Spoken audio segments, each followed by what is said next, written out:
안녕하십니까. 사도신경 9번째 시간 같이 한번 나눠볼까요? 나는 믿습니다. 무엇을 믿냐면 거기는 어디일까요? 어저께 우리가 함께 나누었던 하나님 보좌 우편, 즉 하늘로 승천하신 그 자리로부터 오셔서 산자와 죽은 자를 심판하신다 그랬는데, 산자는 또 누구고 죽은 자는 누구일까요? 예, 우리 그것 한번 살펴보도록 하겠습니다. 자, 예수님의 재림 거기로부터 오신다라고 했는데, 예수님의 재림은 어떻게 오시냐 하면 그냥 오시는 게 아니라 구름 타고 오신다라고 합니다. 그때의 인자의 징조가 하늘에서 보이겠고, 그때 땅의 모든 족속을 통곡하며 그들의 인자가 구름을 타고 능력과 큰 영광으로 오는 것을 보리라라고 했는데요. 구름 타고 오신다라는 이 말은 모든 이들이 다 볼 수 있게 오신다는 뜻입니다. 그러니까 이렇게 한번 상상을 해볼까요? 우리가 UFO 영화 이런 거 요새 많이 나오잖아요. UFO가 이렇게 나타났을 때 온 세계 사람들이 다 보면서 저거 뭐야 이렇게 하는 것처럼, 모든 사람들이 예수님 다시 오실 때는 모든 사람들이 이렇게 볼 수 있게 된다라는 거죠. 그래서 이 이야기는 구름 타고 다시 올라가신 모습 그대로 다시 오신다라는, 구름 타고 오신다는 그 말씀은 다시는 여인의 몸에서 오지 않는다는 뜻을 나타냅니다. 그래서 우리나라에도 그 자칭 하나님이 약 60 몇 명이 있고 재림 예수가 200 몇 명이 있다라고 그 현대 종교에서는 그래들 밝히는데요. 재림 예수 중에서 구름 타고 온 사람은 한 명도 없습니다. 다 여인의 몸에서 오죠. 특별히 우리나라 사람들은 주민등록증 다 있고 주민등록 번호 있지요. 그러므로 그들은 성경에 따르면 다 뻥입니다. 그러니까 여기에 재림주가 있다 하고 저기에 재림주가 있다 해도 믿지 말라라는 예수님의 말씀을 우리는 꼭 기억해야 합니다. 예수님 다시 오실 때 어떻게 오신다고요? 구름 타고 모든 이가 다 알 수 있게, 볼 수 있게 오신다. 이게 예수님의 약속입니다. 자, 그리고 재림의 시기는요, 초림과 재림은 이미 이루어졌고, 그런 아직 아직은 이루어지지 않은, 이미 오셨다, 그러나 아직이다라고 이렇게 표현을 하는데요. 초림은 이미 이루어졌죠. 예수님이 이미 오셨어요. 그런데 승천하셨고 다시 오신다고 하셨던 재림은 아직 이루어지지 않았습니다. 그럼 우리는 초림과 이 재림 사이에 살고 있는 것이죠.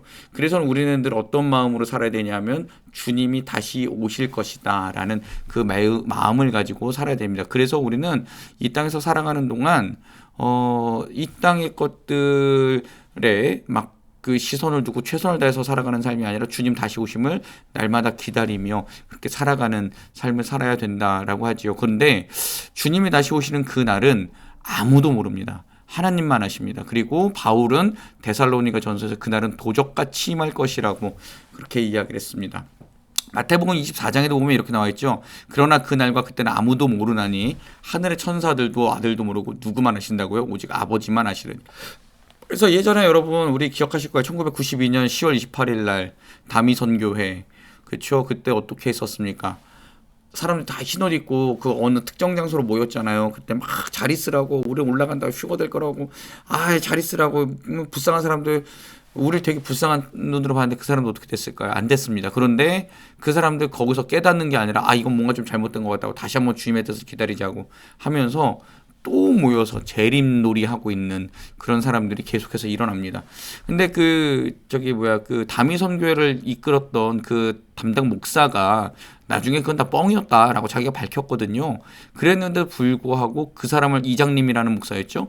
그 사람이 그렇게 밝혔는데도 불구하고 아니라고, 저 사람이 가짜라고, 분명히 주님은 우리에게 이렇게 말씀하셨다라고 하면서 몇 월 며칠 날 또 오신다고 계속 이렇게 미혹을 하고 다녀요. 여러분, 다 뻥입니다. 날짜와 시간, 그 다음에 뭐 어느 특정 장소, 거기에서 뭐 저게 일어난다, 재림이 일어난다, 그 다 뻥이라서요. 여러분 믿지 마시고, 그렇게 말하는 사람들이 있으면은 이 화면 그대로 보여주시면 될 것 같아요. 이 화면이 거기로부터 오신다, 그 말씀 그대로 보여주시면 될 것 같아요. 특별히 뭐 요 근래에는 그 특정 장소에 대한 뻥도 많아지더라고요. 피지에 가서 해야 된다, 저기 브라질 가서 해야 된다 그래가지고 이런 사이비들이 사람들 재산을 다 빼앗고, 몸도 빼앗고, 정신도 빼앗고, 착취하고, 지들이 그 번 돈으로 거기서 농장에서 일 시키면서 번 돈으로 지들은 호의호식하면서 그렇게 하는 나쁜 놈들이 있는데요. 나쁜 년도 있어요. 그렇게 있는데 그거 여러분 절대로 속지 마시고, 혹시라도 주변에 재림주가 다시 오신다 이따위 말을 하는 사람이 있다면 불쌍히 여기시고 그 영혼을 위해서 기도해 주시고, 그 다음에 다시 그런 거에는 미혹되지 않도록. 그거에 누가 미혹되겠어? 미혹됩니다, 여러분. 여러분 믿음을 굳게 하시고 거기로부터 오신다. 하늘로부터 오신다. 예수님은 거기로부터 오시는데 그 오시는 시각은 하나님만 하신다. 그 장소도 하나님만 하신다. 이 믿음을 굳건하게 지니고 있으면 절대로 흔들릴 일 없습니다. 우리 그렇게 하시면 되겠고요. 자, 심판하시는 주님이라고 했는데 무엇을 심판하실까요? 이게 왜 3번이 아니라 4번이 됐지? 자, 거기로부터 오셔서 심판하신다 그랬는데 무엇을 심판하시냐면 주님의 말을 듣고 주님 보내시니 하나님을 믿었는가 그것을 심판하십니다. 요한복음 5장 24절에 보면 이렇게 돼 있죠. 내가 진실로 진실로 예수님이 아멘 아멘 정말 이건 이루어질 것이다 너희에게 말하는데 내 말 예수님의 말을 듣고 또 나 보내시니 하나님을 믿는 자는 영생을 얻었고예요. 얻을 것이다가 아니라 얻고 이미 과거형이에요. 과거로 끝난 거예요. 예수를 믿었을 때 이미 얻었고 심판에 이르지 아니하나니 사망에서 생명으로 옮겼다. 이미 끝난 거예요. 우리는 그래서 예수님을 믿었고 예수님을 보내시니 하나님을 믿었기 때문에 우리는 영생을 이미 얻었고 사망에서 생명으로 옮겼고 심판받지 않는다. 하나님 보좌의 앞에 딱 가면 하나님께서 우리의 죄를 보시는 게 아니라 예수 그리스도의 보혈로 덮인 우리를 보신다라고 말씀드렸었죠. 그래요. 그 이야기예요. 예수님을 믿지 않은 것을 심판하실 거예요. 하나님의 법정에서 우리를 도우시는 분은 예수 그리스도와 성령님이시고 우리를 고소하는 존재는 사탄입니다. 계속해서 하나님 앞에 고소합니다. 사탄이. 그런데 예수님하고 성령님 우리 계속 변호하시죠. 가장 결정적으로 변호하시는 건 뭐냐면 하나님 보십시오. 저 이호영은 분명히 죄인이지만 그를 덮고 있는 저의 피를 봐주십시오. 제 생명으로 값주고 산 사람입니다. 예수님께서 이렇게 말씀하신다고요. 그럼 하나님께서는 사탄의 말을 들으시는 게 아니라 예수님의 말씀은 그 변호를 들으시고 너는 죄는 있지만 의롭다고 내가 인정해 줄게. 이게 이신칭 의의 믿음이에요. 이신칭 의 믿음으로써 의롭게 되었다라는 그 믿음. 그래서 하나님은 우리의 죄를 보시는 것이 아니라 우리를 둘러싸고 있는 예수님의 보혈을 보시거든요. 그러면서 우리를 심판해서 생명으로 옮기십니다. 이미 옮기셨고요. 우리는 그것을 믿고 살아가는 존재인 거죠. 그래서 거기로부터 오셔서 예수를 믿었는가 믿지 않았는가 그것을 심판하신다. 그런 주님을 나는 믿습니다. 라고 고백하는 것이 이 사도신경 이 구절의 핵심 내용입니다. 자, 그럼 여러분 주님 오심을 기다리고 있는가? 주님이 거기서 다시 오신다라고 했는데요. 거기로부터 오신다 그랬는데 주님 오심을 우리는 기다리는가? 이걸 한번 잘 생각해 보면요. 종말이 다가올수록 두려움이 커지고 있는가? 그럼 예수님 오시는 게 좀 달갑지 않은 거죠? 왜요? 왜 그럴까요? 제가 구원의 확신이 없는 것 같아요. 이거일 수도 있고요. 두 번째는 내가 가진 걸 여기서 놓고 가는 게 너무 아까운 것 같아요. 아니면 세 번째는 주님 오시면은 아직 예수 안 믿는 내 가족은 어떻게 될까요? 뭐 이런 것들 때문에 두려움이 있는데요. 그거는 일단 뭐 차치하고더라도 내가 정말 주님 앞에 섰을 때 나는 예수 그리스도의 보혈로 내 머리끝부터 발끝까지 덮여 있는가? 나는 깨끗이 씻겨 있는가? 그것을 먼저 생각을 해야 되는 거죠. 그래서는 주님 오심이 두렵지 않습니다. 나는 이미 구원받았기 때문입니다. 날마다 이 고백을 하는 것이 심판하시는 주님에 대한 믿음의 고백입니다. 자, 주님이 오신다고 하면 기쁨으로 맞이할 수 있는가? 예, 주님 어서 오십시오. 마라나타. 주 예수여 어서 오시옵소서. 예, 제가 기다립니다. 주님을 오심을 기다립니다. 이렇게 고백할 수 있는 것이 성도의 삶인 거죠. 주님 오신다고 할 때 이 땅의 것이 너무나도 아까워서 못 놓고 가겠는가? 나에게 개인적인 종말이 온다 할지라도 이것을 못 놓고 가겠는가? 그렇다면 주님 나라보다 이 땅의 것을 더 사랑하기 때문에 우리는 사도신경을 외울 때마다 아닙니다, 주님. 이 땅의 것보다 주님 나라가 더 소중합니다. 이렇게 믿음으로 고백하는 것이 사도신경의 내용이고요. 주님 오신다고 할 때 주님의 거룩한 신부와 같이 기다리는 마음이 있는가? 여러분, 신부라는 이 뜻을요, 다시 한번 생각해 보면 남자들한테는 굉장히 어색하고 그런 단어이긴 할 텐데요. 신부로서 신랑을 기다린다라는 것은 우리 예수님이 우리를 그만큼 사랑해 주시고 맞이해 준다라는 뜻이에요.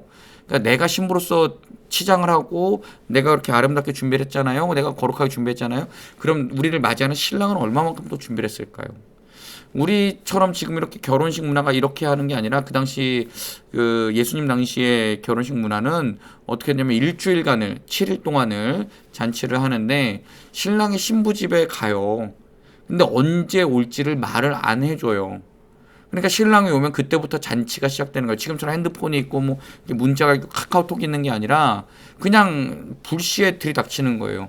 그게 어디에 가장 잘 나타나요? 마태복음 25장의 열처녀 비유, 슬기로운 열처녀 비유에 나타나잖아요. 신랑이 도착하면 그때부터 잔치를 시작하는데 신부는 그 신랑을 기다리는 마음으로 굉장히 초조하고 또 혹은 기대하는 마음으로 기다리고 있는데 신랑이 탁 나타나면 그때부터 기쁨의 잔치가 시작이 되는 거죠.